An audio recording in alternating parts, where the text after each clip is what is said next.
특별기획 중독은 질병이다. 안녕하십니까? 사회자 유승훈입니다. 오늘은 16번째 시간으로 알코올 중독자와 가족의 회복 이야기에 대해 나누어 보도록 하겠습니다. 함께 이야기 나누실 분은 달서구 중독관리 통합지원센터 이유미 센터장 나오셨습니다. 센터장님 반갑습니다. 네, 반갑습니다. 우리나라 정신질환 실태조사에 의하면 우리나라 알코올 사용장애의 평생 유병률은 12.2%라고 보고되고 있습니다. 얼마나 많은 사람들이 가족의 중독 문제로 힘겹게 살고 있는지 미루어 짐작할 수 있는데요. 너무나 많은 가족들이 고통받고 있지만 본인을 위한 치료가 필요하다는 생각은 하지 못하는 게 대부분일 것 같은데요. 알코올 중독으로 인한 가족들의 어려움을 우리는 어떻게 바라봐야 할까요? 네, 알코올 중독은 친밀하고 밀접한 가족 관계에 부정적인 영향을 미치는 가족병입니다. 회복은 더디지만 지속적인 노력을 한다면 결국에는 회복 과정으로 들어서게 되는 질환입니다. 하지만 회복의 길로 들어서기까지 너무나 많은 세월 동안 혼란스러운 시간을 지내야 합니다. 그 과정에서 몸도 마음도 심각하게 상처받고 가족들도 상처받아 고통스러운 나날을 보내게 됩니다. 사랑하기 때문에 중독자를 더 나빠지게 하는 공동 의존증에 대한 이해가 필요합니다. 그렇군요. 가족들의 입장에서는 매일 마시는 것도 아니고 안 마실 때는 며칠씩 또는 몇 달씩 안 마시기도 하는데 그런데도 알코올 중독일까 하는 고민을 많이 할 것 같습니다. 병원이나 상담센터에 가지 않고도 알코올 중독을 알아보는 방법이 있을까요? 네, 이럴 때는 알코올 중독 자가 선별 검사를 통해 확인하는 방법이 있습니다.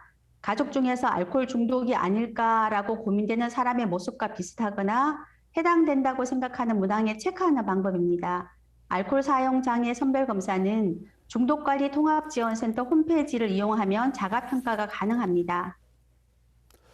알코올 중독자 가족들의 공통된 특징이 있을 것 같은데 어떤 것이 있을까요? 네, 알코올 중독자는 술을 마시기 위해 가족이나 주변 환경을 비난하기도 하고 자신의 음주 문제를 타인에게 전가시켜 술을 마시는 것을 정당화하기도 합니다.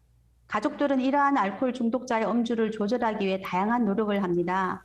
예를 들어 술을 마시지 않겠다는 약속이나 다짐을 강요하거나 집에 술병을 감추거나 버리고 돈을 주지 않거나 울면서 감정에 호소하거나 협박을 하고 달래며 잔소리하거나 또는 신앙에 의지하기도 하고 문제를 대신 해결해 주는 등 갖가지 방법을 시도합니다.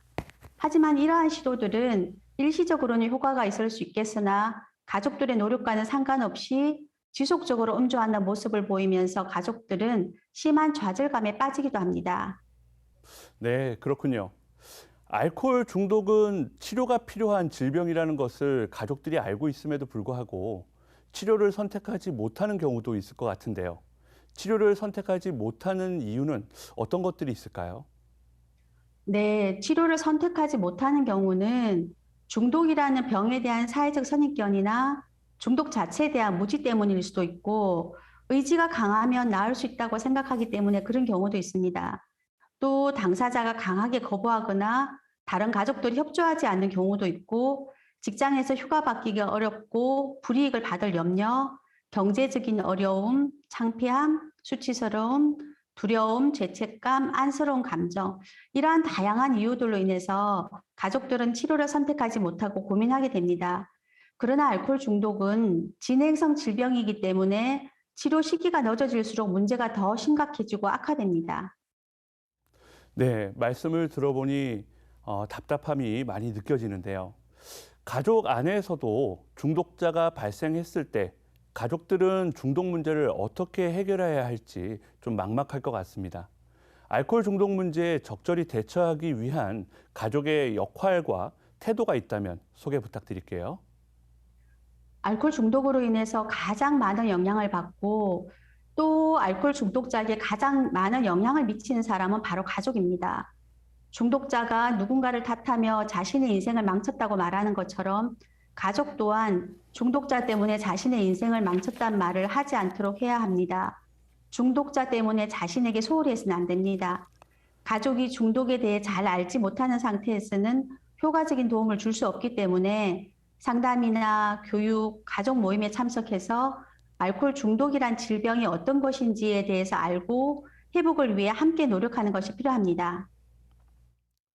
알코올 중독에 대해 가족들이 꼭 알아둬야 하는 내용이나 알코올로 고통받는 가족들에게 꼭 하고 싶은 말씀이 있으시다면 부탁드리겠습니다. 네.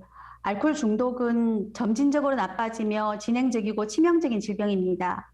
중독자 스스로 질병을 인식하고 회복할 수 있도록 돕는 가족의 힘이 절대적으로 필요합니다. 치료 1차 목표는 본인이 술을 조절할 수 없다는 사실과 술 앞에 완전 무력해섬을 인식하는 것입니다. 자녀들에게 알코올 중독이 대물림이 되지 않도록 예방이 필요하고 가족 교육에 참석해서 알코올 중독이라는 병에 대해서 알아야 합니다. 회복 중인 중독자는 수많은 실수와 재발이 반복되지만 조금씩 발전하고 있습니다. 인내하고 함께하면 회복이 가능하므로 용기를 잃지 않아야 합니다. 회복은 중독자 혼자 힘으로 이루어내기 어려우므로 회복을 위해서 중독자, 가족, 치료진이 함께하는 노력과 역할이 매우 중요하다는 것을 인식했으면 좋겠습니다. 네. 중독의 회복에 있어서는 중독자, 당사자뿐만 아니고 그 가족의 역할도 매우 중요함을 인식하는 시간이었습니다. 오늘 내용은 여기까지입니다. 다음 시간에 더 유익한 내용으로 찾아뵙도록 하겠습니다. 감사합니다.